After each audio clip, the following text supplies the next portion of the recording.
Ici au Sénégal, on parle de ces nouveaux périmètres rizicoles pour le village de Mbolo Biran. Une fondation sud-coréenne intervient dans la rénovation de 104 hectares de périmètres rizicoles inondés en période de pluie et la construction d'un centre polyvalent.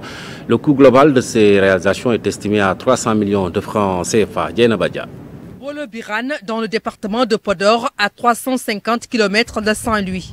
Avec l'agriculture comme principale activité, le village peut compter désormais sur le soutien de la Corée du Sud à travers la fondation Simaul pour récupérer les 104 hectares de périmètre rizicole abandonnés en période hivernale. Le projet que Simaul propose aux habitants du village de Mbolo, c'est la réfection du canal principal qu'ils vont bétonner et aussi faire la réparation des digues et diguettes. De ce fait, toute la population du village de Mbolo pourront faire leur agriculture. Les travaux de terrassement sont en cours dans le projet. La remise en état des canaux secondaires, la remise en état des canaux tertiaires, la remise en état des diguettes. On a constaté effectivement que c'était un périmètre qui était inondé. Le canal principal s'étend sur 2,5 km.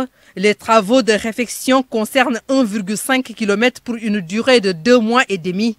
L'ambition de Simaul pour Mbolo va au-delà avec la construction d'un centre polyvalent. Il y a un manque de structure, raison pour laquelle on veut construire ce centre polyvalent avec des bureaux parce que nous actuellement nos locaux sont à Saint-Louis, on veut déménager pour être beaucoup plus près des habitants de Mbolo. Donc il y aura également une structure d'hébergement parce que c'est quasi inexistant dans cette zone. La fondation Simaul travaille à faire de Mbolo un village de développement. Tous ces projets en cours de réalisation sont chers aux populations impliquées dans la marche de leur localité. C'est quelque chose que nous accueillons les bras ouverts avec beaucoup de fierté, beaucoup de joie parce que c'était un grand problème pour le village en ce qui concerne particulièrement donc, les aménagements donc, des périmètres rizicoles. Ils ont rappelé ça tout à l'heure l'année dernière avec les inondations. Les gens avaient même commencé à emblaver, mais tout a été emporté donc, par l'eau, par les crues, donc la crue du fleuve.